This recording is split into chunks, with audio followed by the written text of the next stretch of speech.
হে তরুণ যুবকেরা, হে আমার মুরব্বিয়ানেরা, শুনে রেখে দিন বাবা, জেনে রেখে দিন বাবা।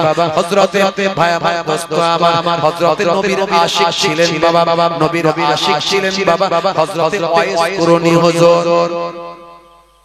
আপনারা শুনেছেন ওয়াইস কুরনি। বন্ধুরা আমার, তরুণ যুবকেরা আমার, কুরনি নামের এলাকায় বাস করতেন। ইরাক জমিনে, কুফা জমিনে। হে তরুণ যুবকেরা, আল্লাহর নবী, আল্লাহর রাসূল ইন্তেকালের আগে জুব্বাটা দিয়েছিলেন। জুব্বাটা দিয়েছিলেন কাকে? ভাই আমার, আল্লাহর নবীর শরীর মোবারকের জুব্বাটা হযরতে ওমর ফারুক, হযরতে আলী মুর্তজা কারামাল্লাহু ওয়াজহুকে দিয়েছিলেন। দিয়ে বলেছিলেন, বাবা ওমর, বাবা আলী, শুনে রেখে দাও যে কোন এক সময় তোমরা যদি পারো বাবা, আমার একজন আশিক আছে, তার নাম হলো ওয়াইস কুরনি। এই ওয়াইস কুরনিকে তুমি বাবা আমার পক্ষ থেকে জুব্বাটা দিয়ে দেবে। জুব্বাটা দিয়ে বলবেন আল্লাহর নবী এই জুব্বাটা গায়ে দিতে বলেছেন, আর বলেছেন উম্মতে মুহাম্মাদির জন্য তিনি যেন একটু দোয়া করে। দেখেছেন, আল্লাহর নবী জামানার মানুষ, কিন্তু নবীর সঙ্গে দেখা হয়নি, নবীর নাম শুনেছে।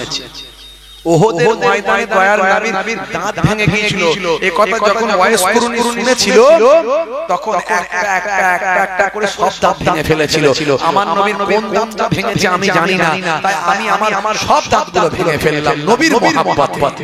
আমার নবীর দাঁত ভেঙেছে, আমার দাঁত ঠিক থাকবে? আমার নবীর দাঁত ভেঙেছে, আমার দাঁত গোটা থাকবে?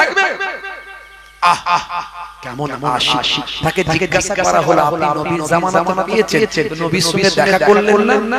আমার মা ছিল অসুস্থ, আমার মাকে ছেড়ে আমার কোথায় যাওয়ার মতো ক্ষমতা ছিল না। মায়ের সম্মান, আমার নবী সেই মায়ের সম্মান দেখিয়েছে, আর হযরত ওয়াইস কুরনি সেই সম্মানকে বজায় রেখেছেন। আল্লাহর নবী বলেছেন, ইযহাব ফাতিমাহা ফাইনাল জান্নাতা তাহতা রিজলাইহা, যাও তোমার মায়ের সম্মান করো, কারণ তোমার মায়ের পায়ের তলায় তোমার জান্নাত। জোরে বলুন সুবহানাল্লাহ। জোরে হবে না? আর জোরে হবে না? মায়ের পায়ের তলায় সন্তানের জান্নাত। সেই মাকে অনেক ছেলেরা কষ্ট দেয়, আছে না নাই? জোরে বলেন, আছে না নাই? মা হলো আমার হৃদয়ের আলো, জননীর মুখ দেখে মন করে ভালো। মায়ের আঁচলেতে কত মুখ মুছেছি, যখনই মুখে হাতে নোংরা দেখেছি। মা আমার কান্নায় বিচলিত হয়ে যায়, জননীর দুঃখে বুকটা ফেটে যায়। মায়ের কদমেতে জান্নাত জানো কি, সেই কদমে তুমি চুম্বন করো কি। আরো কত সম্মান মায়ের জানো কি, জানলে জীবনে তুমি তা মানো কি। জোরে হবে না? জোরে হবে না? মাকে কষ্ট দেবেন না বাপ, যতই নামাজ রোজা দিন ধর্ম সৎ, মাকে যদি কষ্ট দেন বাপ, সব বরবাদ হয়ে যাবে, সবটা নষ্ট হয়ে যাবে। নবীর সাহাবী হযরতে আলকামা রাদিয়াল্লাহু তাআলা আনহু, নবী পাকের সাহাবী হযরতে আলকামা রাদিয়াল্লাহু তাআলা আনহু, বুঝতে পারছেন? সাহাবী নবী পাক, এই কষ্ট হচ্ছে আপনাদের? হ্যাঁ, হতে শেষ করে দেব। জোরে বল, শেষ করে দেব। আচ্ছা, কারা চারা হাত তুলে দেখানো দেখি। এত মানুষ চাই না যখন শেষ করে দিই। আমি বলেছি কারা চারা হাত তোলেন, এত মানুষ হাত তুলে দিয়েছে, ঝুঁকে যাচ্ছে। মা ছিল এক গো আলকামা সাহাবীর, বড় ভালোবাসতো পুত্রর বেনাজির। মায়ের হৃদয়ে ব্যথা লেগে যায় যখনই, মা বলে প্রভু আমি তার জননী। জোরে হবে না? এখন সব তো অনেক শিল্পী বেরিয়েছে, বুঝতে পারছো? কি যে শিল্পীরা মাঝে মাঝে লেখে, আমার ভাই কিছু ঢোকে না। লিখতে হবে সঠিক। আমি কোন শিল্পী নয়, ভাঙাচোরা একটু কবি, আর যা হয় নিজেই বলি, আমারই লেখা আমি গাই, ও কারো কাছে পাবেন না। জি হ্যাঁ, ভাঙাচোরা একটু কবি বলতে পারে, সময় পেলে দু চার কলম চালায়। এখন সব শিল্পী বেরিয়েছে, সব কত রকমের কি যে লিখছে, মানে ওই জানে না, বুঝতে পারছো? যে গাইছে তার দোষ আমি দিচ্ছি না, যে গাইছে তার দোষ আমি দিচ্ছি না, কিন্তু শিল্পীদেরকে ভেবে চিন্তে লিখতে হবে যেন বার্তাটা ঠিক যায়, সঠিক কথাটা যেন লিখি। আর এমন গজল গাইছে মাঝখানে এত মিউজিক, এত ঠিকঠাক ঢুকাচ্ছে, সে গজল হচ্ছে না, গান হচ্ছে, বলে কথা ঠিক না ভুল বলে, কি অবস্থা! এ আল্লাহর জিকির করছে, এমন করছে যেন মিউজিক বাজছে। কি রে ভাই, ছেলে খেলামি হচ্ছে নাকি আল্লাহর জিকির নিয়ে? কি রে ভাই, পরিষ্কার হবে আল্লাহ আল্লাহ বল, ঠিক আছে। মজা হচ্ছে, কোরআন হাদিস মজা হচ্ছে না, চলবে না বাবা, চলবে। গজল লিখে দিল, যিনি গাইছেন তার কথা আমি বলছি না, গাওয়ার সময় হয়তো অনেকে বেখেয়াল হয়ে গেয়ে দিতে পারে। গজল লিখে দিল, দুই দিকে দুই সাহাবী হায়, মাঝখানে আমার নবী জিন্দা শুয়ে রয়। ওরে ও মাটি, মদিনার মাটি, ওরে ও ভূমি, মদিনার ভূমি। বলছে না, দুই দিকে দুই সাহাবী হায়, মাঝখানে আমার নবী জিন্দা শুয়ে রয়। যিনি গাইছেন তার আমি কথা বলছি না, যিনি লিখছেন তার উপর আমার কথা। আল্লাহর নবী সাহাবী, দুই দিকে দুজন আছে না একদিকে আছে? হাজী সাহেব জিজ্ঞাসা করো, আল্লাহর নবীর রওজাতে পরিষ্কার নাম লেখা আছে। এখন এই ভুলগুলো যদি ধরিয়ে দিয়ে কিছু মানুষের রাগ হয়ে যাবে, কিন্তু লিখবেন যখন, কলমটা চালাবেন, সমাজের মানুষ ওটাই গাইবে। হাজার ভাইরাল এই গজল ভাইরাল, প্রত্যেকটা গ্রামে জলসা জুলুস মাহফিলে বাচ্চারা গাইছে। দুই দিকে দুই সাহাবী হায়, মাঝখানে দয়ার নবী জিন্দা শুয়ে রয়। আমার নবী তার মানে মাঝখানে আছে, আর দুই দিকে দুই সাহাবী আছে নাকি? গিয়ে দেখে এসো ভালো করে ইতিহাস জানো, পড়ো, দেখবেন আল্লাহর নবী একদিকে আছে, প্রথমে আছেন, তার পাশে আবু বকর সিদ্দিক, তার পাশে হযরত ওমর ফারুক। জোরে বলে সুবহানাল্লাহ। এটা মানুষকে ভুল মেসেজ দেয়া হয়ে যাচ্ছে ভাইরা আমার। আর এই গজলকে নিয়ে ছেলে খেলামি করলে চলবে না, এগুলো ভালো জিনিস না, গজল এগুলো ভালো জিনিস, মানে মতলব অনেক, এই দু লাইনে অনেক বড় ব্যাখ্যা। আল্লাহর নবী কবিতা পছন্দ করতেন, শায়ের পছন্দ করতেন, আবার কিছু মানুষ আছে আবার গজল, শায়ের, কবিতা, নাতের বিরোধিতা করে। দেখবেন যারা বিরোধিতা করছে স্টেজে উঠে নাত গজলের, তারা কিন্তু আবার গাইতে পারে না, বিরোধিতা করে। তারা গাইতে পারে না বলে বিরোধিতা করে, কিন্তু তারা কে বিরোধিতা করলো, কে বললো, দেখার দরকার নাই। কোরআন হাদিস অনুযায়ী শাস্ত্র হলে চলবে, না হলে চলবে না, পরিষ্কার কথা। আমার দলিল কোরআন হাদিস। আমার নবী নিজে কবিতা পছন্দ করতেন, নিজে শায়ের ভালোবাসতেন। আল্লাহর নবীর অনেক শায়ের ছিল, যারা পরে কুরাইশের শায়েরদের সঙ্গে ডিবেট করত কবিতার মাধ্যমে। আল্লাহর নবীর বিখ্যাত একজন শায়ের ছিলেন, তাকে বলা হলো শায়েরুর রাসূল। তার নাম হলো, সেই সাহাবী হুজুরের নাম হলো হযরত হাসান বিন সাবিত রাদিয়াল্লাহু তাআলা আনহু। হবে না? তুমি গাইতে পারো না বলে তুমি বলছো গজল চলবে না, নাম চলবে না, এই নাতের বিরোধিতা, গজল না, ওগুলো বলো না। সঠিক ইসলামে নাত গজল কেমন চলবে সেটা বলো। নাত গজল নিয়ে যেন গান বাজনায় পরিণত না করে, সেটা ভুল ব্যাখ্যা করবেন না। এগুলো নিয়ে অনেক সমালোচনা করে।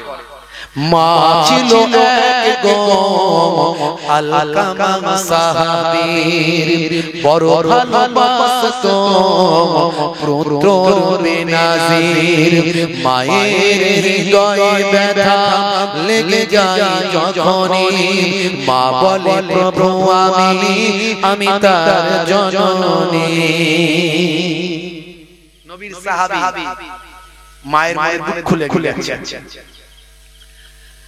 হাত দুটো তুলে মা খোদাকে জানাই বড় ব্যথা পেয়েছি ও গো খোদা দয়াময় ইন্তেকালে তার দেখো কি ঘটে যায় সাহাবীর কালেমা নসিবে না হয় মায়ের বুক খুলে গেছে ইন্তেকালের সময় কালেমা নসিবে হয় না এ তরুণ যুবকেরা আমার আপনার নবী যখন খবর পেলেন জানতে পারলেন মায়ের মনে দুঃখ আছে যাও যাও ওই মাকে গিয়ে বলো ক্ষমা করতে মাফ করতে মা বলল আমার বড় কষ্ট আমি মাফ করতে পারবো না নবীকে আমার সালাম দিও হে তরুণ যুবকেরা আল্লাহর নবী বললেন তাহলে আমার সাহাবীর জীবনটা বৃথা জীবনটা বরবাদ যাও যাও যাও জঙ্গল থেকে কাঠ কেটে নিয়ে এসে আমার সাহাবীকে জ্বালিয়ে দিও এই খবরটা যখন মায়ের কানে খবরটা গেল মা বলল না না আমার সন্তানের এই কষ্ট আমি সহ্য করতে পারবো না আরে জননী মায়ের তুলনা হয়নি আর হবে না সেই সময় মা বলল যাও যাও যাও আমি আমার সন্তানকে ক্ষমা করে দিলাম জোরে হবে না আরে জোরে হবে না আর জোরে হবে না ভাইরা মা ছিল এক গো আলকামা সাহাবীর বড় ভালোবাসতো পুত্র বেনাজির মায়ের হৃদয়ে ব্যথা লেগে যায় যখনই মা বলে প্রভু আমি তার জননী হাত দুটো তুলে মা খোদাকে জানাই বড় ব্যথা পেয়েছি ও গো দয়াময় ইন্তেকালে তার দেখো কি ঘটে যায় সাহাবীর কালেমা নসিবে না হয় নবীজির ওসিলায় মা তাকে ক্ষমা দেয় কালেমা পড়ে তার রূহ পাখি উড়ে যায়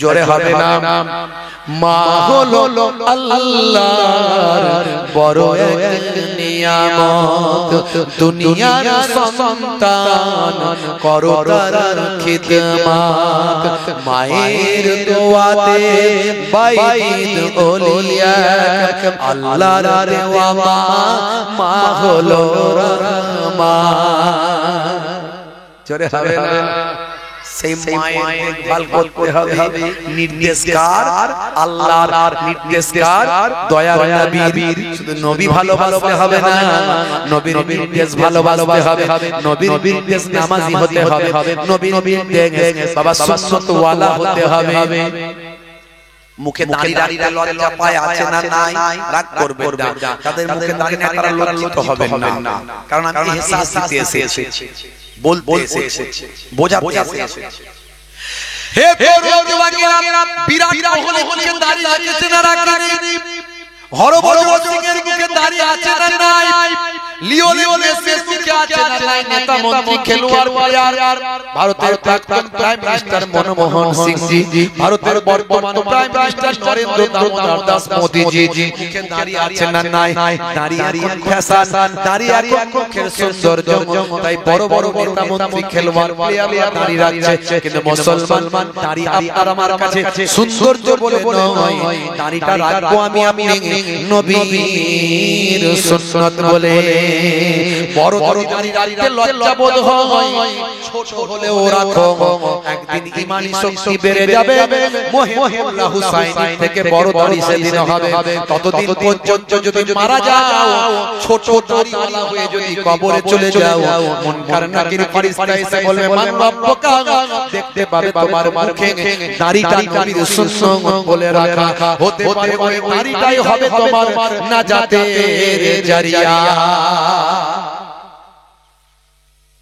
নবী নবী করলে তো শুধু হবে না, নবীকে ভালোবাসতে গেলে নবীর সুন্নাত তরিকা আখলাক চরিত্রকে ভালোবাসতে হবে, নির্দেশনাকে ভালোবাসতে হবে, তবেই নবী বলছেন আমাকে ভালোবাসা হলো। জোরে জোরে বলুন সুবহানাল্লাহ। আজ থেকে প্রতিজ্ঞা করুন, নামাজ হয়ে যাবে, সুন্নাত ওয়ালা হয়ে যাবেন, দাড়ি ওয়ালা টুপি ওয়ালা জুব্বা ওয়ালা হয়ে যাবেন। না পারেন অত নামাজিটা হবে, নামাজ ছেড়ে দিয়ে জান্নাতে যেতে পারবেন না। আর আপনি বিপদে পড়ছেন, আপনার আল্লাহর অফিস আছে, সেই অফিসটা হলো নামাজের পার্টি। সবের একটা অফিস আছে না, ডাক্তার দেখাতে গেলে ডাক্তার চেম্বারে হবে ভাই, অ্যাডভোকেটের সঙ্গে দরকার আছে, অ্যাডভোকেটের চেম্বারে যেতে হবে। আল্লাহর কাছে কিছু বললে আল্লাহর চেম্বার আছে, অফিস আছে, সেটা হলো নামাজের পার্টি। একদিন দুদিন তিন দিন ধরে আপনার অভিযোগ আল্লাহকে বলছেন, 21 দিন পর থেকে ইনশাআল্লাহ বুজুর্গানের দিন আল্লাহওয়ালা মানুষরা পরীক্ষা করে দেখেছে, 21 দিন পর থেকে আল্লাহর কাছে যে দোয়া চাওয়া হয়, অন্তর থেকে চাইতে ইনশাআল্লাহ একটু করে সব কবুল হয়ে যায়। জোরে হবে না, জোরে হবে না ভাইরা আমার। সেই নামাজিটা যদি হয়ে যায়, মুয়াজ্জিন তো বারবার বলছে হাইয়া আলাস সালাহ, এসো নামাজের দিকে এসো। নামাজে কি হবে, মুয়াজ্জিন আবার বলছে হাইয়া আলাল ফালাহ, নামাজে এলে আমি আল্লাহ তোমাকে কামিয়াবি দান করে দেব। জোরে হবে না বাবাজি আমার। নবী পাকের জীবন জিন্দেগি আজকে আমি বলতে পারলাম না, কিছু নাসিহা কথা বললাম, নবী পাকের নির্দেশনার কথাগুলোকে বললাম, আদর্শের কথাগুলো বললাম, নিজেদের ঈমান আমলকে তরতাজা করার কথাগুলো বললাম। আল্লাহ রাব্বুল আলামিন আমাদের কবুল ও মঞ্জুর করুন। আল্লাহুম্মা আমিন, বলুন আল্লাহুম্মা আমিন। ভাইরা আমার, আগামী বছর এই মাহফিলটার জন্য একটুখানি আপনারা যদি দান সাদকা করেন, একটু যদি নবী পাককে ভালোবেসে দান যদি আপনারা দেন, তবে আগামী বছরে জান্নাতের বাগানটা সুন্দর করে করা যাবে। কি গো, এই রবিউল আউয়াল মাসে আমরা জান্নাতের বাগানে বসেছি, এটা আমাদের জন্য সৌভাগ্য। দুনিয়ার মধ্যে সবচেয়ে শ্রেষ্ঠ আলোচনা আল্লাহর কোরআন বলছে, আমার আল্লাহ বলছেন ওয়া রাফা'না লাকা যিকরাক, হে নবী আপনার আলোচনাকে আমি আল্লাহ উচ্চ মর্যাদা দান করেছি। জোরে জোরে বলুন সুবহানাল্লাহ। তো সেই নবীর আলোচনার মাহফিল হওয়া দরকার আছে না নাই? নবী পাকের মাহফিল ওয়াজ যেখানে হবে, আলোচনা হবে, সেই এলাকা থেকে বিপদ আপদ মুসিবত আল্লাহ সরিয়ে দেবে ইনশাআল্লাহ। জোরে বলুন সুবহানাল্লাহ। মদিনার চারিপাশ আমি ঘুরব, মদিনার চারিপাশ দু চোখে দেখব সবজে গম্বাদ, আমি লিখব চিঠি দেব তোমায়, পাখি পৌঁছে দিও রওজায়। আল্লাহুম্মা সাল্লি আলা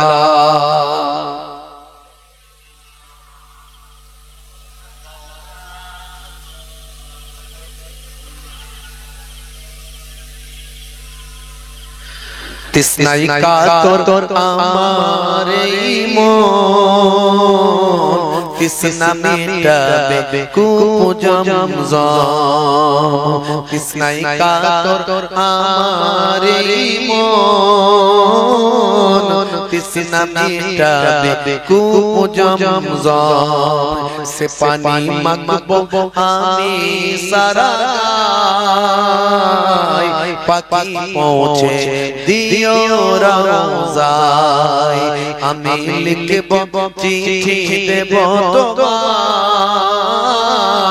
পাখি পৌঁছে দিও রওজায়, আমি থাকব বসে আশায়, চিঠির উত্তর আসবে আমার গায়।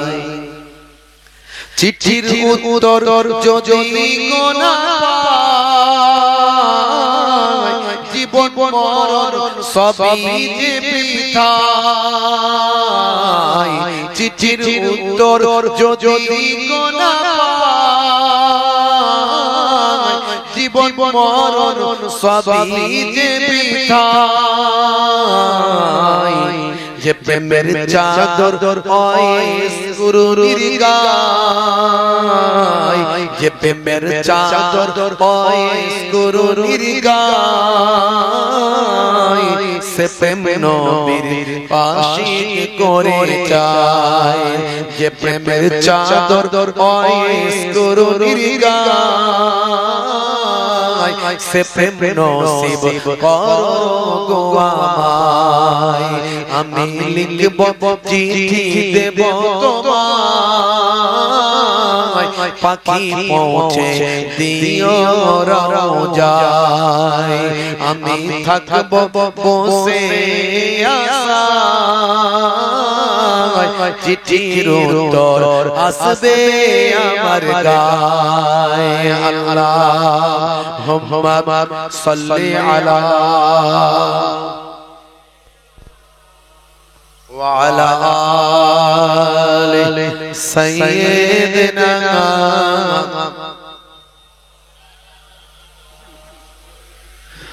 وقال الله تعالى في كلامه المجيد والفرقان الحميد ما خلقت الجن والإنس إلا ليعبدون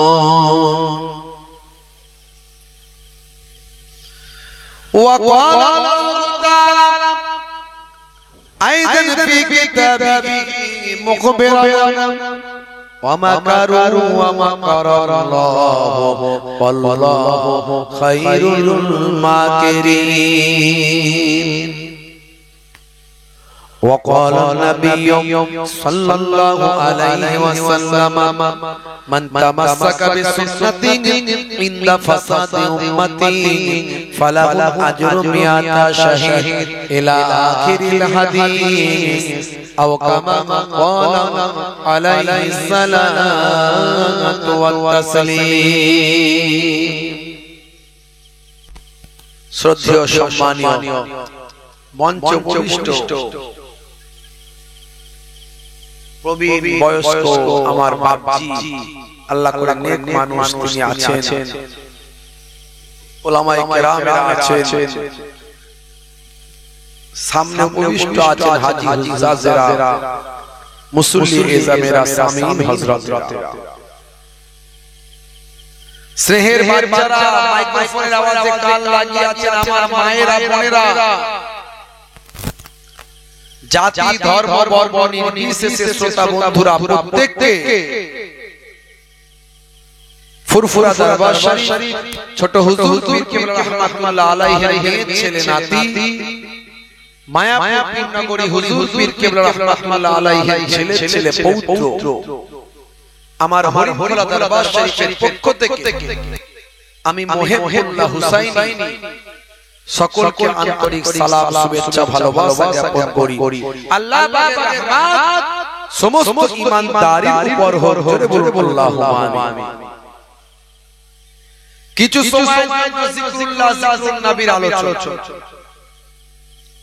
আল্লাহ করে সারা জীবন আলোচনা শুনছেন ওয়াজ শুনছেন দীর্ঘ সময় ধরে আমার অত্যন্ত প্রিয় মানুষ জনাব হযরত মাওলানা মুহতারাম জাহিদুল ইসলাম বন্ধু সাহেব তিনি নবী পাকের জীবনী বলছিলেন আমি শুনতে পাচ্ছিলাম আল্লাহ নবীর জীবন জিন্দেগীর কথা শুনে আমাদের জীবনকে আলোতে দয়ার নবীর আলোতে আমাদের নিজেদের জীবনকে আলোকিত করতে হবে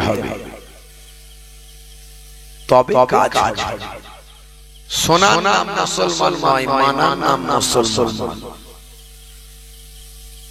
জানা নাম মুসলমান নয় মানার নাম মুসলমান আল্লাহ রাব্বুল আলামিন আমাদেরকে মানে ওয়ালা মুসলমান বানান জোরে বলুন আল্লাহুম্মা আমিন হে তরুণ যুবকেরা হে আমার বন্ধুরা শুনে রেখে দিন বাবা, জেনে রেখে দেন আল্লাহর নবী আল্লাহর রাসূলকে মহব্বত করতে হবে, ভালোবাসতে হবে। এই নবী দিবসের মাস শুধু একটা মিলাদ নবীর মাহফিল করে দিলাম হবে না, আল্লাহর নবীর জীবন জিন্দেগিকে নিজেদের জীবন জিন্দেগিতে বাস্তবায়িত করতে হবে। দয়ার নবীকে ভালোবাসতে হবে, মহব্বত করতে হবে। শুধু মুখে ভালোবাসি বললে হবে না, কাজে ভালোবেসে প্রমাণ দিতে হবে। আল্লাহর নবী যে নির্দেশগুলো দিয়েছেন সেই নির্দেশগুলো পালন করতে হবে। দয়ার নবীর দেখানো পথে চলতে হবে। দয়ার নবী যে কাজগুলো করতে বলেছেন সেগুলো করতে হবে। যে কাজগুলোকে সমাজে প্রতিষ্ঠিত করার জন্য দয়ার নবী রক্ত ঝরিয়েছেন, দয়ার নবীর দান মোবারক শহীদ হয়েছে, হেলমেটটা ফেটে গিয়েছে, দয়ার নবীর কত সাহাবায়ে কেরামেরা রক্তাক্ত হয়েছে, শহীদ হয়েছেন। আপনি যদি সচ্চা মুসলমান হন, দয়ার নবী যে আদর্শকে সমাজে প্রতিষ্ঠিত করার জন্য এত ত্যাগ স্বীকার করেছেন, সেই সমাজে প্রতিষ্ঠিত হওয়া নবীর তরিকাগুলো আপনাকে গ্রহণ করতে হবে। তবেই তো সচ্চা মুসলমান বলে। নবী ভালোবাসি, নবী ভালোবাসি, নবীর জন্য জীবন দিয়ে দিতে পারবো, অথচ নামাজও পড়েন না, নবীর একটা সুন্নাত নাই। এর নাম মুসলমান নয়, নবী প্রেম নয়। হে তরুণ যুবকেরা, হে আমার বন্ধুরা, শুনে রেখে দিন বাবা, জেনে রেখে দেন হে মুসলমান, আল্লাহর নবী আল্লাহর রাসূলের আলোচনা আমরা করছি, পৃথিবীর শ্রেষ্ঠ আলোচনা। আমার আল্লাহ কোরআন মাজিদের ভিতরে বললেন, ওয়ারাফা'না লাকা যিকরাক। হে নবী, আপনার আলোচনাকে আমি আল্লাহ উচ্চ মর্যাদা, উচ্চ সম্মান দান করেছি। শুধু তাই নয়, পৃথিবীর বুকে তোমাদের আমি আল্লাহ একটা মডেল পাঠিয়েছি। কোন মৌলবী আজকে তুমি অনুসরণ করবে, সেই মৌলবী একদিন পথভ্রষ্ট হতে পারে। কোন মাওলানার অনুসরণ তুমি করবে, সেই মাওলানা একদিন পথভ্রষ্ট হতে পারে। কোন পীর সাহেবের অনুসরণ করবে, সেই পীর সাহেব একদিন পথভ্রষ্ট হতে পারে। তাই পৃথিবীর মানুষের জন্য কোন মাওলানা, মৌলবী, পীর সাহেবকে আমি মডেল বানাই না। হে দুনিয়ার মানুষ, তোমাদের জন্য তোমাদের নবীকে মডেল বানিয়েছি। লাকাদ কানা লাকুম ফি রাসূলিল্লাহি উসওয়াতুন হাসানা। তোমাদের জন্য তোমাদের নবীর মধ্যে আছে উত্তম আদর্শ। কারণ কোন মাওলানা, মৌলবী, পীর সাহেব যদি তোমার মডেল হয়, আমার পীর সাহেব যা বলবে তাই শুনবো, আমার মাওলানা সাহেব যা করতে বলবে তাই করব, আমার মাওলানা সাহেব যেমন ভাবে চলছে সেভাবে চলবো। আজকে মাওলানা সাহেব ভালো আছে, একদিন তুমি বিপদগামী হতে পারে, তখন তুমি কি করবে? হ্যাঁ, তোমার নবী হলো তোমার মডেল, তোমার মাওলানাকে তুমি মেনে চলছো, মাওলানার দেখানো পথে চলছো। নবীর কথা যতদিন বলবে, নবীর পথে যতদিন থাকবে, ততদিন মাওলানাকে মানবো। কথা ঠিক না? হ্যাঁ। কাবা শরীফের ইমাম নাম হলো কালবানী। নাম শুনে একজন কালো চেহারার ইমাম ছিলেন। কেউ বলছেন উনি বহুদিনের ইমাম নন, উনি তারাবির নামাজের ইমাম, রমজান মাসে। আবার কেউ বলছেন অনেক ইমামতি করেছেন। কাবা শরীফের ইমাম কালবানী। হে তরুণ যুবকেরা, তিনি এক সময় বলেছিলেন, আমি কিভাবে কাবা ঘরের ইমাম হলাম? তাকে জিজ্ঞাসা করা হয়েছিল, হে আল্লামা কালবানী, হে কাবা শরীফের ইমাম, আপনি কেমন করে কাবা ঘরের ইমাম হলেন? হে তরুণ যুবকেরা, তিনি অত্যন্ত কালো চেহারার মানুষ। হে তরুণ যুবকেরা, হে আমার মুরব্বিয়ানেরা, তিনি তখন বলেছিলেন, আমি মাঝে মাঝে বাইরে চলে যেতাম, মায়ের কথা শুনতাম না, মায়ের সঙ্গে বদমাইশি করতাম, আমি মায়ের সঙ্গে খুনসুটি করতাম। আমার আম্মা জান জেগে যেতেন মাঝে মাঝে, আমার উপর রাগান্বিত হয়ে আমাকে বদদুয়া করতেন। হে তরুণ যুবকেরা, আল্লাহর নবী বলেন, বাম্পায়ের দোয়া আল্লাহর দরবারে কবুল হয়, এতে কোনো সন্দেহ নাই। দাওয়াতুল মাজলুমের দাওয়াতুল মুসাফির, দাওয়াতুল ওয়ালিদ আলা ওয়ালাদিহি, তিন শ্রেণীর ডাক আল্লাহর আরশে তৎক্ষণাৎ কবুল হয়, এতে কোনো সন্দেহ নাই। একটা হলো ভাই আমার মাজলুম ব্যক্তির ডাক, মাজলুম ব্যক্তি যার উপর অত্যাচার করা হয়েছে, যার উপর জুলুম করা হয়েছে, ওই ব্যক্তি যদি আল্লাহর দরবারে দোয়া চায়, আয় আমার আল্লাহ, আমার লোক বল নাই, আমার জল বল নাই, আমার অর্থ বল নাই, আমি সবার করে নিলাম, ওই ব্যক্তি আমার উপর জুলুম করছে, আমার উপর ক্ষমতা নাই, আমি অসহায় হয়ে গিয়েছি, আমি তোমার উপরে ছেড়ে দিলাম, তুমি ফয়সালা করে দিও। হে তরুণ যুবকেরা, আমার নবী বলেন আল্লাহর দরবারে যখন কোনো মাজলুম ব্যক্তি দোয়া চায়, মাজলুমের দোয়াটা আমার আল্লাহর আরশে কবুল হয়ে যায়। দাওয়াতুল মুসাফির, কোন মুসাফির ব্যক্তি সফরে গেছে, বিদেশে গেছে, কোন প্রয়োজনে বিদেশে চলে গেছে, সেখানে তার বাপ নাই, মা নাই, ভাই নাই, বোন নাই, আত্মীয় স্বজন হলো নাই, সেই জায়গায় গিয়ে যখন বিপদে পড়ে যায়, সেই সময় যদি মুসাফির ব্যক্তি আমার আল্লাহর দরবারে যদি দোয়া চায়, হে তরুণ যুবকেরা, আল্লাহর নবী বলেন ওই মুসাফির ব্যক্তির দোয়া আল্লাহর আরশে কবুল হয়। দাওয়াতুল ওয়ালিদ আলা ওয়ালাদিহি, তিন শ্রেণীর ডাক আল্লাহর আরশে কবুল হয়, এতে কোনো সন্দেহ নাই। হে তরুণ যুবকেরা, তার মধ্যে একটা হলো পিতামাতার বদদোয়া, পিতামাতার দোয়া আল্লাহর আরশে কবুল হয়, এতে কোনো সন্দেহ নাই। বাবা যদি সন্তানের জন্য দোয়া চায়, আয় আমার আল্লাহ, আয় আমার মাবুদ, আমার সন্তানের জন্য দোয়া চায়, সারা পৃথিবীর মানুষ আমার সন্তানের শত্রু হয়েছে, মাবুদ আল্লাহ আমরা পিতামাতা আমার সন্তানের পক্ষে দোয়া চায়, সারা পৃথিবীর মানুষ আমার সন্তানের শত্রু হয়েছে, আমার আল্লাহ আমার পিতামাতা আমরা দুজন আমার সন্তানের জন্য দোয়া চাই, তুমি তাদের শত্রুদের শত্রুতা থেকে হেফাজত করে দাও। হে তরুণ যুবকেরা, সারা দুনিয়ার মানুষের শত্রুতাকে আল্লাহ এক পাশে ফেলে দিয়ে পিতামাতার দোয়াকে সন্তানের জন্য কবুল করবেন। আল্লাহর নবী বলেন পিতামাতার দোয়া আল্লাহর আরশে কবুল হয়ে যায়।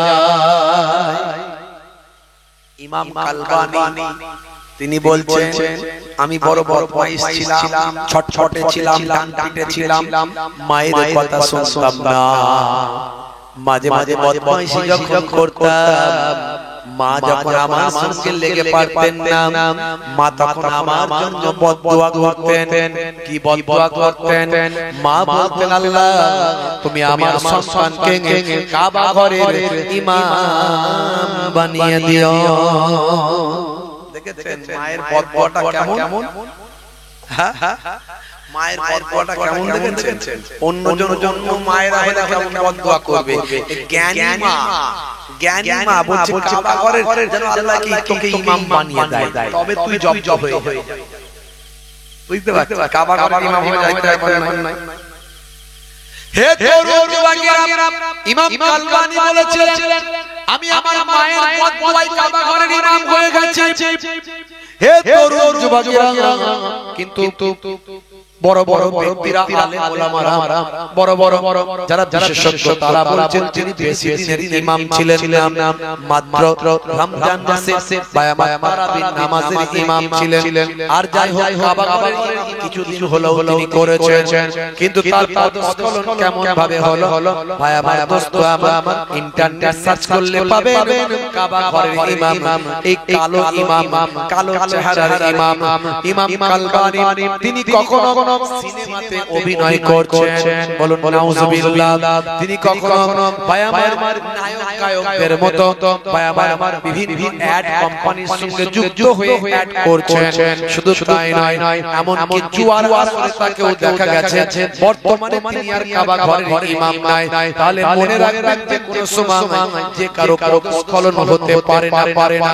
এই জন্য আমার আল্লাহ তাআলা পৃথিবীর কোন মানুষকে কোন মানুষের জন্য মডেল বানালেন না। হে যুবকেরা, আমার পৃথিবীর কোন মাওলানাকে সারা পৃথিবীর মানুষের জন্য মডেল বানালেন না, সারা পৃথিবীর মানুষের জন্য কোন ওলিকে কোন পায়গাম্বার বা পীরকে কোন মুর্শিদকে মডেল বানালেন না, যার হৃদয়টাকে আমার আল্লাহ পরিষ্কার করেছিলেন, স্বচ্ছ বানিয়েছিলেন, বারবার যার সিনা চাক হয়েছিল, জমজমের কুয়ার পানি দিয়ে যার সিনাটাকে ধৌত করা হয়েছিল, কুদরতভাবে যাকে পরিষ্কার পরিচ্ছন্ন করা হয়েছিল, আখির জামানার পয়গম্বর বানানো হয়েছিল, যার কোনদিন পথস্খলন হবে না। আমার আল্লাহ সেই নবীর কথা বললেন, পৃথিবীর মানুষ শুনে রেখে দাও, জেনে রেখে দাও বাবা, তোমাদের জন্য তোমাদের নবীর মধ্যে আছে উত্তম আদর্শ। তোমাদের নবীকে তোমাদের জন্য মডেল বানিয়েছে, সেই নবীকে তোমরা মেনে চলো, সেই নবীকে অনুসরণ করো। আর নবী বলছেন শুধু মুখে ভালোবাসি বললে হবে না, কাজে ভালোবাসি। আল্লাহর নবী বলেন শুধু মুখে নবী ভালোবাসি বললে হবে না, কাজে ভালোবাসতে হবে। কে আমাকে ভালোবাসে আমি সেটা নিজেই বলছি। হে তরুণ যুবকেরা, আল্লাহর নবী বলেন মান আহাব্বা সুন্নতি ফাকাদ আহাব্বানি ওয়া মান আহাব্বানি কানা মাই ফিল জান্নাহ। হে তরুণ যুবকেরা, আল্লাহর নবী বলেন যে আমার সুন্নতকে ভালোবাসলো সে আমি রাসূলকে ভালোবাসলো, আর যে আমি রাসূলকে ভালোবাসলো সে আমার সঙ্গী জান্নাতি হয়ে গেল। জোরে হবে না, জোরে হবে না। নবীর সুন্নাত, নবীর তরিকা ভালোবাসতে হবে সবচেয়ে বেশি, তবেই আপনি নবীকে ভালোবাসা হবে। নবী নামাজ পড়েছেন না ছেড়েছেন? জোরে বলে। হে যুবক, তুমি নামাজ ছেড়ে দিয়ে কেমন করে বলছো আমি নবীর প্রেমিক, নবীর আশিকের রাসূল। আবার এখন বলছে আশিকের রাসূল। যা করে সব ভুল, আর নিজের পরিচয় দেয় আশিকের রাসূল। নবীর জীবন জিন্দেগি মাথা থেকে পা পর্যন্ত পাওয়া যায় না, আবার নাম দিয়েছে আশিকের রাসূল। আশিকি রাসূল হলে বলতে হয় না, লোকে বলে, আপনাকে পরিচয় দিতে হবে। ছোট হুজুর কেবলা আশিকি রাসূল ছিলেন, রাসূলের কথা বলতে তুমি কাঁদো তো দেখি। যারা কাঁদে অজ করতে দোয়া চাইতে ভাবছো তারা কি ওই নাটক করেছে অত সহজ না। এই অন্তত তাদের সাদা হয়ে গেছে, তাই তাদের চোখ পানি বলছে। কাঁদা সহজ ব্যাপার নয়, কাঁদা সহজ ব্যাপার নয় ভাইরা আমার। হে তরুণ যুবকেরা, হে আমার বন্ধুরা, শুনে রেখে বাবা জেনে রেখে যান, হে মুসলমান, আপনি নবী পাককে ভালোবাসেন। নবী পাক সারাটা জীবন নামাজের জন্য জিহাদ করেছেন, কষ্ট পেয়েছেন, সারাটা জীবন নামাজকে প্রতিষ্ঠা করার জন্য দয়া বিয়ামান কত অত্যাচার জুলুম সহ্য করেছেন। সারা শরীরে রক্ত ঝরেছে নবীর আমার, সারা শরীরটা রক্তাক্ত হয়ে গিয়েছে নবীর আমার। তায়েফের মাটিতে আল্লাহর নবী আল্লাহর রাসূল উপর হয়ে পড়েছেন, দয়া নবীর শরীর থেকে রক্ত গিয়ে তার জুতো মোবারকে জমে গিয়ে রক্তটা বসে গিয়েছে। হে যুবকেরা, হুয়া আমার বন্ধুরা, হে আমার মুরব্বিয়ান, শুনে রেখে দিন বাবা, জেনে রেখে দেন, নবী আমার ইসলামের প্রচারের জন্য, নামাজকে প্রতিষ্ঠা করার জন্য কত আমার মহব্বত করেছেন নবী আমার, কত ভালোবেসেছেন ইসলামকে প্রতিষ্ঠা করার জন্য, কত মহব্বত করেছেন উম্মতের জন্য, কত ভালোবাসা দিয়েছেন, কত ত্যাগ স্বীকার করেছেন, কত অত্যাচারিত হয়েছেন। নবুয়ত লাভের পর মক্কার পাশাপাশিরা যখন আমার নবীর উপর আঘাত করা বাড়িয়ে দিল, অত্যাচার বাড়িয়ে দিল, আল্লাহর নবীর কথা যখন তারা শুনতে চাইল না, হে তরুণ যুবকেরা, চাচা আবু জাহিল আবু লাহাব যখন জুলুম বাড়িয়ে দিল, আল্লাহর নবীর আশ্রয়গুলো যখন একে একে বিদায় নিল আম্মা জান খাদিজাতুল কুবরা বিদায় নিল হযরত দাদা আব্দুল মুত্তালিব বিদায় নিলেন হে তরুণ যুবকেরা চাচা জান আবু তালিব ছিলেন তিনিও বিদায় নিলেন মক্কার কুফারেরা আমার নবীর উপর জুলুম অত্যাচার বাড়িয়ে দিল কেন বাড়ালো নবী আমার সকলকে এক আল্লাহর কথা বলেন জাহান্নাম থেকে বাঁচিয়ে নিয়ে জান্নাতি করতে চায় এরই জন্য তারা জুলুম করতে শুরু করলো হে তরুণ যুবকেরা হে আমার বন্ধুরা আল্লাহর নবী দেখলেন মক্কার মানুষরা অত্যাচার বাড়িয়ে দিয়েছে মক্কার মানুষরা হিদায়াত হতে চায় না কিন্তু তায়েফের মানুষরা তারা তো আমার আত্মীয় স্বজনদের মধ্যে সম্পর্ক মদিনা শরীফে আমার নানার বাড়ি সে নানার বাড়ির সঙ্গে তাদের সম্পর্ক হে তরুণ যুবকেরা আমার আত্মীয়দের মধ্যে সেখানকার সম্পর্ক হয়েছে তিনজন আমার পরিচিত আত্মীয় তিনজন বড় বড় লিডার আছে তাদের কাছে গিয়ে যদি দিনের দাওয়াত দিই তারা যদি দিনের দাওয়াত গ্রহণ করে তাহলে তায়েফের মানুষেরা হিদায়াত প্রাপ্ত হবে হে তরুণ যুবকেরা হে আমার মুরব্বিয়ানেরা শুনে রেখে দিন বাবা জেনে রেখে দিন বাবা আল্লাহর নবী তায়েফের জমিনে গিয়ে ওই তিনজন বিখ্যাত বড় বড় নেতার কাছে যারা শরতের সম্পর্কে আল্লাহর নবীর আত্মীয় হতেন হে তরুণ যুবকেরা তাদের কাছে গিয়ে ইসলামের দাওয়াতটা দিলেন এক আল্লাহর কথা মানতে বললেন লাত উজ্জা মানাতের ইবাদত করতে বললেন আল্লাহর নবী বললেন লাত উজ্জা মানা এদের আসলে কোনো ক্ষমতা নাই এদেরকে মানুষ তৈরি করেছে আর মানুষ আবার এদেরকে স্রষ্টা বলে আরাধনা করছে আসলে এদের কোনো ক্ষমতা নাই তোমরা লাত উজ্জা মানাতের ইবাদত ছেড়ে আল্লাহর ইবাদত করো আল্লাহ বুঝতে পারছেন তখন এই নাত উজ্জা মানাত এগুলোর উপরে জিন ভর করত জিন ভর করত এইজন্য মানুষের বিশ্বাস খুব বেড়ে গিয়েছে বিশ্বাস খুব বেড়ে গিয়েছে মক্কা বিজয়ের পরে আল্লাহর নবী হযরত খালিদ বিন ওয়ালিদ রাদিয়াল্লাহু তাআলা আনহুকে নির্দেশ দিলেন যাও আরবের সবচেয়ে বড় ওদের সবচেয়ে বড় উপাসনা গৃহ সেটা হলো উজ্জার গৃহ সবচেয়ে বড় যারা আরবের সবচেয়ে বেশি যার উপাসনা করে তার নাম হচ্ছে উজ্জা হযরত খালিদ বিন ওয়ালিদ রাদিয়াল্লাহু তাআলা আনহুকে নির্দেশ দিলেন যাও হে খালিদ ওয়ালিদের পুত্র খালিদ আল্লাহর সাইফুল্লাহ আল্লাহর তলোয়ার যাও তোমাকে নির্দেশ দিলাম মক্কার কাবা ঘরের পাশে যত ওরা খোদা বানিয়েছিল সব ধ্বংস হয়ে গেছে সব নিষ্ক্রিয় নির্জীব সব জড় পদার্থকে ওরা খোদা বলেছিল সব ধ্বংস হয়ে গেছে কোনো অস্তিত্ব নাই বুঝে গেছে যে এগুলো আমরা তৈরি করেছি বলে আবার খোদা বলি এটা নাকি আমাদের স্রষ্টা কি করে হতে পারে কিন্তু এখনো পর্যন্ত উজ্জা আছে সে উজ্জাকে লোকে জ্যান্ত খোদা বলে একেবারে জ্যান্ত খোদা বলে যাও খালিদ সে উজ্জার সঙ্গে মোকাবেলা করে উজ্জাকে ধ্বংস করে মানুষকে বুঝিয়ে দাও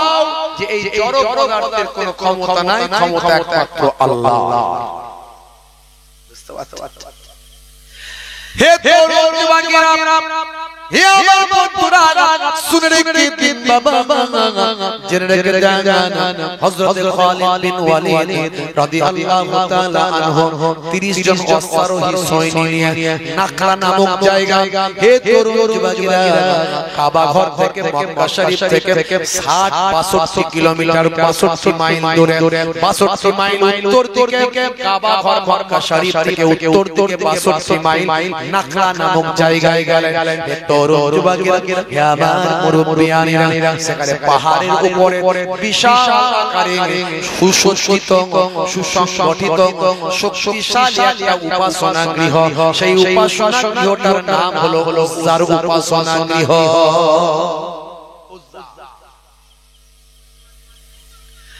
বন্ধুরা তরুণ যুবকেরা হযরত খালিদ বিন ওয়ালিদ রাদিয়াল্লাহু তাআলা আনহু তার সৈন্যদের নিয়ে অস্ত্র বাহিনী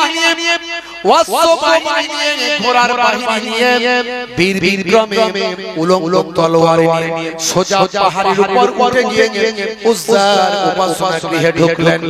তরুণ যুবকেরা ইয়া আমার মুরব্বিয়ানেরা সেখানে যারা পণ্ডিতেরা ছিল ধর্মগুরুরা ছিল ভাই আমার এ তরুণ যুবকেরা স্থূলাকৃতি ধর্মগুরুরা তারা বুঝতে পারল কে তুমি দাঁড়াও বলে আমি হলাম খালিদ ওয়ালিদের পুত্র বলে কি চাই আমাদের উজ্জার কাছে কি চাই হে তরুণ যুবকেরা বলে উজ্জার কাছে আমাদের কিছু চাই না এই উজ্জা হলো জড় পদার্থ এ কখনো স্রষ্টা নয় খোদা নয় শুনে রেখে দাও ইসলামী রাজ কায়েম হয়েছে আল্লাহর নবী রাষ্ট্রপতি হয়েছে মক্কার জমিনে যত ওই সমস্ত জড় পদার্থ যাদেরকে মানুষ খোদা বলতো সেগুলো সব ধ্বংস হয়েছে এই উজ্জার কোনো ক্ষমতা নাই এটা মানুষের কাছে আমি প্রচার করব তোমরা বলো উজ্জার নাকি অনেক ক্ষমতা উজ্জার সঙ্গে বিয়াদবি করলে সে ধ্বংস হয়ে যাবে আমি উজ্জাকে ধ্বংস করে আমার কোনো ক্ষতি হবে না পৃথিবীর মানুষকে দেখিয়ে দেব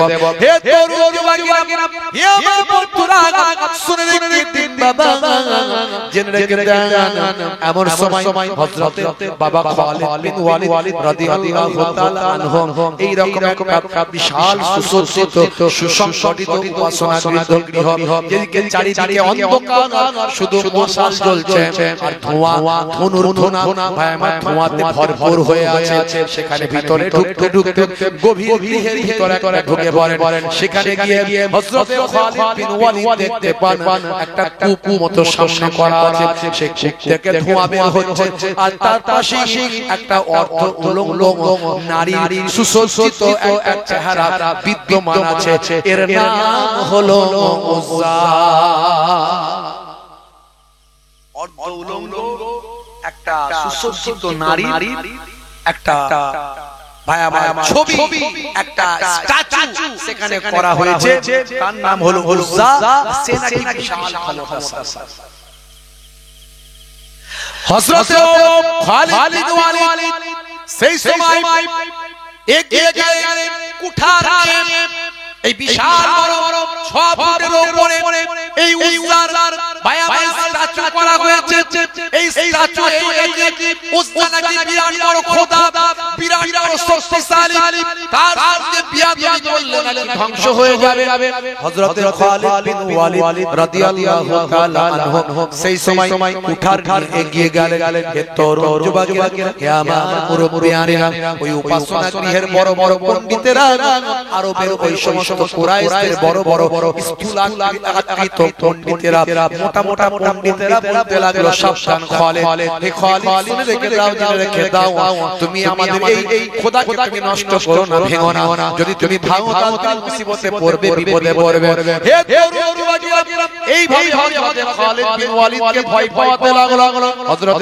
খালিদ বিন ওয়ালিদ বললেন তোমরা সরে যাও তোমরা উজ্জার কাছ থেকে সরে যাও নালে তোমরাও বিপদে পড়বে হযরত খালিদ বিন ওয়ালিদ উলঙ্গ উঠার দিয়ে উজ্জাকে টুকরো করে জমিনে শুইয়ে দিয়ে সেখান থেকে ঘোড়ায় অস্ত্র আরোহণ করে আল্লাহর নবীর দরবারে এসে হাজিরা দিলেন দয়ার নবীর কাছে এসে সালাম দিয়ে উজ্জার ঘটনা জানিয়ে দিলেন আল্লাহর নবী বললেন খালিদ তুমি যে উজ্জাকে টুকরো করে দিয়েছো উজ্জাকে যখন টুকরো করছিলে তখন কি কোনো বাধার সম্মুখীন হয়েছো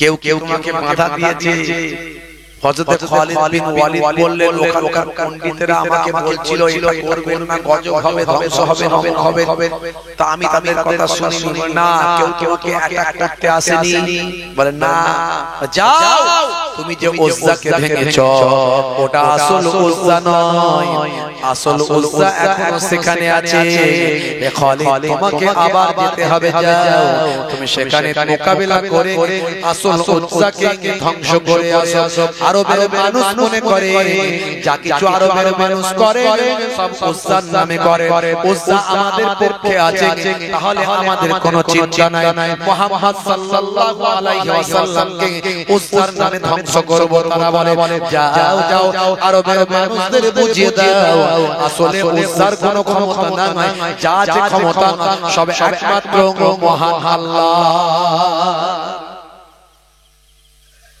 হে তরুণ যুবকেরা হে আমার বন্ধুরা শুনে রেখে দিন বাবা জেনে রেখে দেন আল্লাহর নবীর দেশ থেকে আল্লাহর তলোয়ারি সাইফুল্লাহ আবার 30 জন সৈন্য নিয়ে অশ্বারোহী আরোহী সৈন্যদের নিয়ে তরি গতিতে ছুটতে লাগলেন চল 65 মাইল পার করে সেই পাহাড়ের উপরে উঠে বলে নাখলা পর্বতে ওই নাখলা পর্বতের উপরে সেই সুসজ্জিত সেই বাবা বিশাল বড় উপাসনা গৃহের ভিতর প্রবেশ করলেন এবারে ভাই আমার ওই সমস্ত পণ্ডিতেরা বুঝতে পেরেছে যে এবার মনে হয় আসল উজ্জাকে ধ্বংস করতে এসেছে এবার তারা তলোয়ার দিয়ে বাধা দিল কিন্তু এই স্থলক্রান্ত ভাই আমার স্থূলকৃত এই মোটা মোটা চেহারার পণ্ডিতেরা আল্লাহর তলোয়ারের সামনে কি দাঁড়াতে পারে বাবা কচুটা হয়ে গেল কেউ পালিয়ে গেল হে তরুণ যুবকেরা যারা বাধা দিতে এসেছিল তারা ধ্বংসপ্রাপ্ত হলো পালিয়ে গেল আল্লাহর সাইফুল্লাহ আল্লাহর তলোয়ারি হযরত খালিদ বিন ওয়ালিদ রাদিয়াল্লাহু তাআলা আনহু সেই সময় তার ভাই আমার উলু তরবারি নিয়ে ঢুকে পড়লেন আরো গভীরে গেলেন চারিদিকে অন্ধকার ভয়ঙ্কর পরিবেশ হে তরুণ যুবকেরা হে আমার মুরব্বিয়ানেরা অন্ধকারাচ্ছন্ন মশাল জ্বলছে চারিদিকে ধোঁয়ার কুণ্ডলিকায় ভরে উঠেছে চারিদিকের পরিবেশ অত্যন্ত ভয়ঙ্কর পরিবেশ বাইরে আবার আরো গভীর রুমের মধ্যে চলে গেলেন গভীর গৃহের মধ্যে সেখানে পৌঁছাতে গিয়ে দেখেন আবার একটা 6 ফুট লম্বা কম বেশি একটা বিশাল বড় উজ্জার চেহারা আগে ওই চেহারার মতোই দেখতে সুশ্রীভাবে সাজানো হয়েছে আলতোভাবে পোশাকটা দেওয়া হয়েছে অর্ধলঙ্গ অবস্থায় নারী দেহটা তৈরি করা হয়েছে কি সুন্দর দৃষ্টি নিয়ে তাকিয়ে আছে যেন ভয়ঙ্কর আকৃতি কাউকে অ্যাটাক করবে কিংবা তাকে সে গ্রাস করে নেবে এইভাবে তাকিয়ে আছে হে তরুণ যুবকেরা হযরত খালিদ বিন ওয়ালিদ উলঙ্গ কোঠার দিয়ে গিয়ে গেলেন এমন সময় দেখতে পাওয়া যায় উলঙ্গ কোঠার যখন চালাতে যাবে পেছন দিক থেকে একটা ভয়ঙ্কর জিন এসে হাজির হয়ে যায় ভয়ঙ্কর জিন তার চেহারা থেকে যেন আলো ঝরে ঝরে পড়ছে চেহারা থেকে যেন রক্ত ঝরে ঝরে পড়ছে চোখ যেন ঠিকরে বের হয়ে আসছে হে তরুণ যুবকেরা হযরত খালিদ বিন ওয়ালিদকে বললেন সাবধান হয়ে যাও তোমার এত বড় কথা তুমি ওই ওয়ার শরীরে আঘাত করতে এসেছো হে তরুণ যুবকেরা আমি তোমাকে ধ্বংস করে দেব এইভাবে ভয়ঙ্কর আকৃতি নিয়ে আল্লাহর সাইফুল্লাহ আল্লাহর তলোয়ারি হযরত খালিদ বিন ওয়ালিদকে বলেন এমন গম্ভীর আওয়াজ ছিল ভয়ঙ্কর পরিবেশ ছিল যে কোনো মানুষ ভয় পেয়ে যাবে কিন্তু আল্লাহর তলোয়ারির সামনে কথা বললে পৃথিবীর কোনো মানুষকে আল্লাহর তলোয়ারি ভয় পায় না সাইফুল্লাহ কখনো ভয় পায় না হযরত খালিদ বিন ওয়ালিদ কখনো ভয় পায় না সেই সময় হযরত খালিদ বিন ওয়ালিদ আল্লাহর নাম নিয়ে ওই উলঙ্গ তলোয়ার দিয়ে যে কচুকাটা করে দিলেন দেওয়ার পর কোঠার দিয়ে ওই উজ্জাকে ধ্বংস করে মাটির সঙ্গে মিশে ভাই আমার আরোহণ করে আল্লাহর নবীর দরবার শরীফে হাজির হলেন দয়ার নবীকে সব কিছু খুলে বললেন সেদিন থেকে পৃথিবীর চরিত্র থেকে পৃথিবীর জমিন থেকে এই মানুষ তৈরি করা সস্তা ধ্বংস হয়ে গেল হে তরুণ যুবকেরা পৃথিবীর সব ধর্মগ্রন্থে এক পোস্টার কথা বলা হয়েছে ভালো করে আপনি যদি ধর্মগ্রন্থগুলো পড়েন দেখবেন এক পোস্টার কথা বলা হয়েছে মানুষ নিজস্ব খোদা বানিয়েছে নিজেদের সুবিধার্থে নিজেদের অর্থ ইনকামের জন্য নিজেরা নিজেদেরকে খোদা বানিয়েছে প্রভু বানিয়েছে হে তরুণ যুবকেরা হে আমার মুরব্বিয়ানেরা এইভাবে আল্লাহর নবী সাহাবায়ে কেরামেরা দ্বীনের জন্য কষ্ট করেছেন ইসলামের জন্য কষ্ট করেছেন নবী আমি কত আঘাতপ্রাপ্ত হয়েছেন দয়ার নবীকে আপনি ভালোবাসেন অথচ নবী করছেন নবী নামাজ আপনি পড়েন না আপনি যদি নামাজি হয়ে যেতেন তাহলে আপনি মদখোর হতে পারতেন না, সুদখোর হতে পারতেন না, জিনাখোর হতে পারতেন না।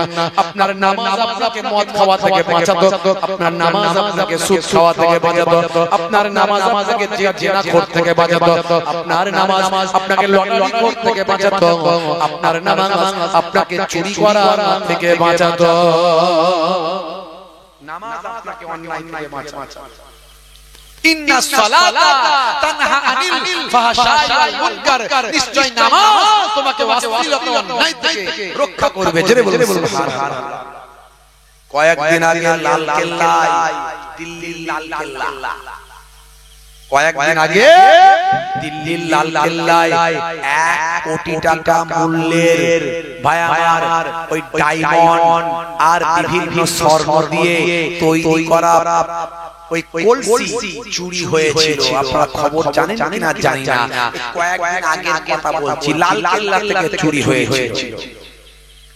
হে তরুণ যুবকেরা, ওই লাল কেল্লায় জৈন সম্প্রদায়ের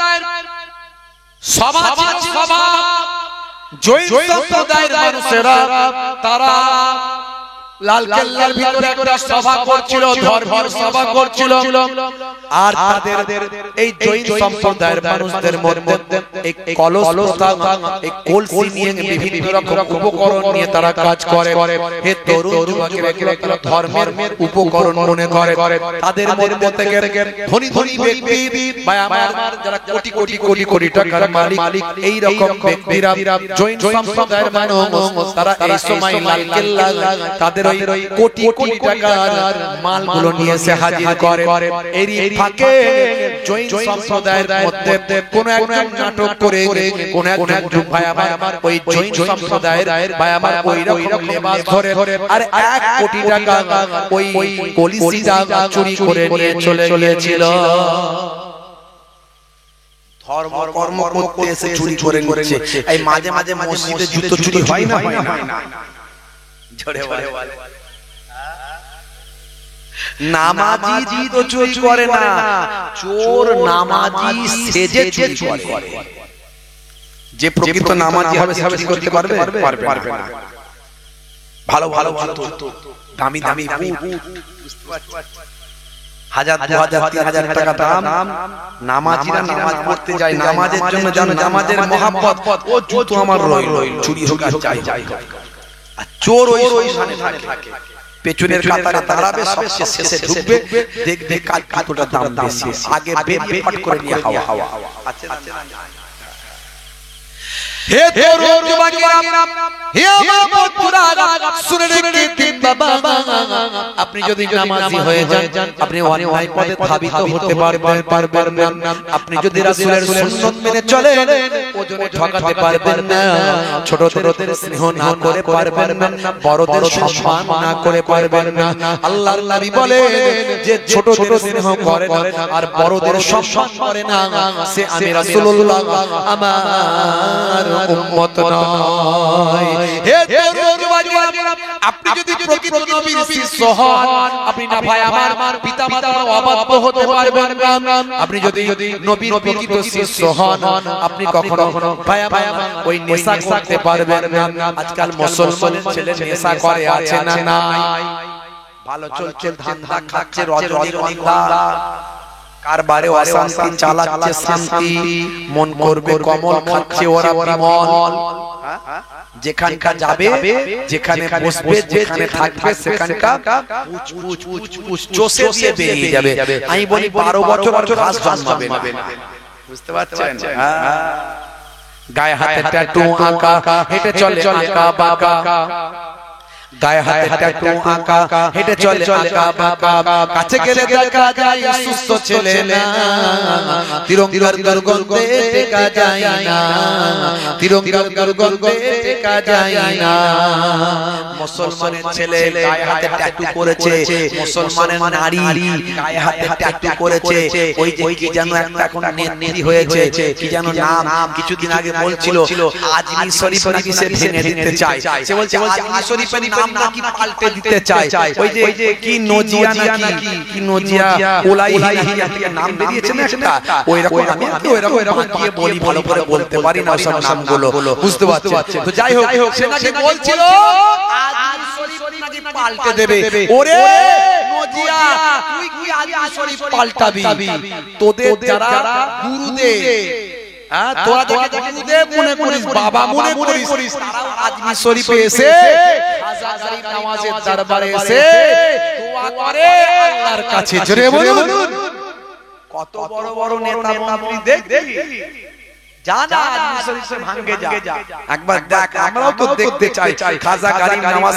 কা অরিজিনাল ছিলেন আমরাও দেখতে চাই হ্যাঁ আমরাও দেখতে চাই জানা ভাঙে যা অনেক তো ভাঙলি অনেক রওজা ভেঙেছিস মাজার ভেঙেছিস ওলি আউলিয়াদের রওজা কবরগুলো ভেঙেছিস মসজিদ ভেঙেছিস মাদ্রাসা ভেঙেছিস ভাঙতে মানে উপর দিকে উঠছিস তো যা একবার আজমি শরীফের রওজাটা ভেঙে দেখা কত বড় বুকের পাটা আছে দেখি যা আমরাও দেখতে চাই খাজা গরিব নওয়াজ কেমন ওলি ছিলেন বইয়ে তো অনেক পড়েছি শুনেছি অনেক একবার দেখতে চাই যাও সাহস হবে না ক্ষমতা হবে না ওরা জানে ওটা অরিজিনাল বাবা ওর মধ্যে কোনো ভন্ডামি নাই ওখানে গেলে বিপদ আছে বুঝতে পারছেন হ্যাঁ এই যে ভাই আমার হুগলি সেতু থেকে যে ব্রিজটা নেমেছে দেখবেন ব্রিজটা নেমে কিন্তু ওখান থেকে বাঁকিয়ে দেওয়া হয়েছে একটা মাজার রওজা আছে দেখবেন রওজা দেখবেন বাঁকিয়ে দেওয়া হয়েছে তো আমি বইয়ে পড়িনি অনেক বিজ্ঞ মানুষদের মুখে শুনেছি উপর দিয়ে ব্রিজটা করার চিন্তা ভাবনা হয়েছিল কিন্তু করতে পারেনি মাজারও তুলতে পারেনি ভাঙতে পারেনি বাধ্য হয়ে ব্রিজকে ঘোরাতে হয়েছে আল্লাহর ওলিদের ক্ষমতা আছে অত সহজ নয় হে তরুণ যুবকেরা হে আমার বন্ধুরা আজ থেকে প্রতিজ্ঞা করুন নামাজি হয়ে যাব অরিজিনাল হয়ে যাব ভেজাল যাব না লোকের ইবাদত করব না যতটুকু করব আল্লাহর সন্তুষ্টির জন্য করব কে আমাকে সুফি বলল কে আমাকে দরবেশ বলল কে আমাকে নামাজি বলল কে আমাকে ওলি বলল এতে কিছু যায় আসে না আমি আল্লাহর খারায় যদি নামটা লেখাতে পারি আমার দুনিয়া আখিরাতে কামিয়াবি হয়ে যাবে হে তরুণ যুবকেরা হে আমার মুরব্বিয়ানিরা শুনে রেখে দিন বাবা জেনে রেখে দিন বাবা হযরতে ভাই দোস্ত আমার হযরতে নবীর আশিক ছিলেন বাবা নবীর আশিক ছিলেন বাবা হযরতে ওয়াইস কুরনি হুজুর আপনারা শুনেছেন ওয়াইস কুরনি বন্ধুরা আমার তরুণ যুবকেরা আমার কুরনি নামের এলাকায় বাস করতেন ইরাক জমিনে কুফা জমিনে হে তরুণ যুবকেরা আল্লাহর নবী আল্লাহর রাসূল ইন্তেকালের আগে জুব্বাটা দিয়েছিলেন কাকে ভাই আমার আল্লাহর নবীর শরীর মোবারকের জুব্বাটা হযরতে ওমর ফারুক হযরতে আলী মুর্তজা কারামাল্লাহু ওয়াজহুকে দিয়েছিলেন দিয়ে বলেছিলেন বাবা ওমর বাবা আলী শুনে রেখে দাও যে কোন এক সময় তোমরা যদি পারো বাবা আমার একজন আশিক আছে তার নাম হলো ওয়াইস কুরনি এই ওয়াইস কুরনিকে তুমি বাবা আমার পক্ষ থেকে জুব্বাটা দিয়ে দেবে জুব্বাটা দিয়ে বলবেন আল্লাহর নবী এই জুব্বাটা গায়ে দিতে বলেছেন আর বলেছেন উম্মতে মুহাম্মাদির জন্য তিনি যেন একটু দোয়া করে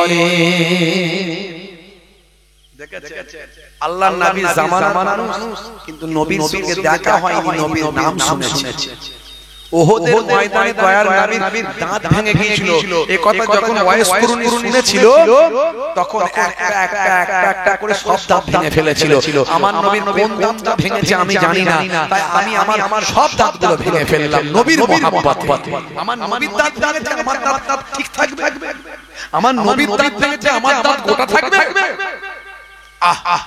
কেমন আশিক তাকে জিজ্ঞাসা করা হলো আপনি নবীর জামানাতে পেয়েছেন নবীর সঙ্গে দেখা করলেন না আমার মা ছিল অসুস্থ আমার মাকে ছেড়ে আমার কোথায় যাওয়ার মতো ক্ষমতা ছিল না মায়ের সম্মান আমার নবী সেই মায়ের সম্মান দেখিয়েছে আর হযরত ওয়াইস কুরনি সেই সম্মানকে বজায় রেখেছেন আল্লাহর নবী বলেছেন ইযহাব ফাতিমাহা ফাইনাল জান্নাতা তাহরিজু লাইহা যাও তোমার মায়ের সম্মান করো, কারণ তোমার মায়ের পায়ের তলায় তোমার জান্নাত। জোরে বলে সুবহানাল্লাহ। জোরে হবে না? আর জোরে হবে না? মায়ের পায়ের তলায় সন্তানের জান্নাত।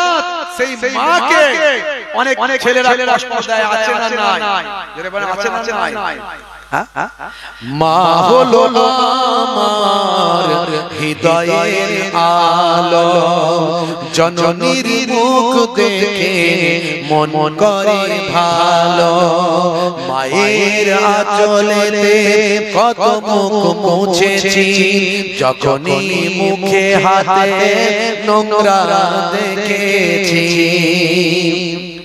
মা আমার কান্নায় বিচলিত হয়ে যায়, জননীর দুঃখে বুকটা ফেটে যায়। মায়ের কদমেতে জান্নাত জানো কি, সেই কদমে তুমি চুম্বন করো কি। আরো কত সম্মান মায়ের জানো কি, জানলে জীবনে তুমি তা মানো কি। জোরে হবে না? জোরে হবে না? মাকে কষ্ট দেবেন না বাপ, যতই নামাজ রোজা দিন ধর্ম সৎ থাক, মাকে যদি কষ্ট দেন বাপ, সব বরবাদ হয়ে যাবে, সবটা নষ্ট হয়ে যাবে। নবীর সাহাবী হযরত আলকামা রাদিয়াল্লাহু তাআলা আনহু, নবী পাকের সাহাবী হযরত আলকামা রাদিয়াল্লাহু তাআলা আনহু, বুঝতে পারছেন? সাহাবী নবী পাক, এই কষ্ট হচ্ছে আপনাদের? হ্যাঁ হতে কষ্ট শেষ করে দেব? জোরে বল, শেষ করে দেব? আচ্ছা, কারা কারা চারা হাত তুলে দেখানো দেখি। এত মানুষ চাই না যখন শেষ করে দিই। আমি বলেছি কারা কারা চারা হাত তোলেন, এত মানুষ হাত তুলে দিয়েছে, ঝোঁকে যাচ্ছে। মা ছিল এক গো আলকামা সাহাবীর, বড় ভালোবাসতো পুত্রর বেনাজির। মায়ের হৃদয়ে ব্যথা লেগে যায় যখনই, মা বলে প্রভু আমি তার জননী। জোরে হবে না? এখন সব অনেক সৃষ্টি বেরিয়েছে, বুঝতে পারছো? কি যে সৃষ্টিরা মাঝে মাঝে লেখে, আমার ভাই কিছু ঢোকে না। লিখতে হবে সঠিক। আমি কোন শিল্পী নয়, ভাঙাচোরা একটু কবি, আর যা হয় নিজেই বলি, আমারই লেখা আমি গাই, ও কারো কাছে পাবেন না।